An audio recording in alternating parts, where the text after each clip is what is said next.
ডাকাত তাদেরকে উন্মোচন করতে আমরা সক্ষম হয়েছি বাংলাদেশে।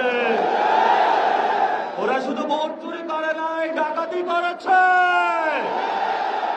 আমাদের সুস্পষ্ট অনেকগুলো দাবি রয়েছে। আজকে নির্বাচনের পরে 11 দলীয় যে ঐক্য রয়েছে, আমরা জনগণের সামনে উপস্থিত হয়েছি। আমরা প্রথমত বলতে চাই, পার্লামেন্টে যে ভোট ডাকাতরা গিয়েছে, জনগণের সামনে আমরা বিরোধী দল হিসেবে হাজির হয়েছি। আমরা রাজপথে থাকব। কড়ায় গন্ডায় ইঞ্চি ইঞ্চি করে জনগণের উপরে যারা ভোটের ইঞ্জিনিয়ারিং করেছে, ভোট ডাকাতি করেছে, নতুন ভাবে জুলুম চাপিয়ে দেবার চেষ্টা করছে, আমরা তাদের কাছ থেকে বুঝে নেব ইনশাআল্লাহ। তৎকালীন সময়ে সংস্কারের নিয়ে বলা হয়েছিল, সংস্কার এবং নির্বাচন বিরোধী করার চেষ্টা চালানো হয়েছিল, ট্যাগ দেওয়া হয়েছিল ওরা নির্বাচন চায় না।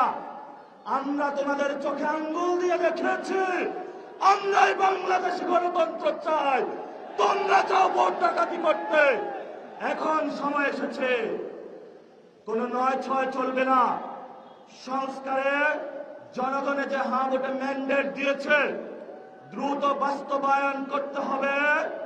সাথে সাথে বাংলাদেশে সন্ত্রাস, চাঁদাবাজি, দখলদারিত্ব বন্ধ করার উদ্যোগ নিতে হবে। এবং নির্বাচনের আগে আমরা এই বাইতুল মোকাররমে দাঁড়িয়ে একটি প্রটেস্ট করেছিলাম। ভোট ডাকাতির জন্য আমাদের জামাত ইসলামের এক ভাইকে খুন করা হয়েছিল। আমরা বলেছিলাম, আমরা আবার আসব, দ্বিগুণ হয়ে আসব।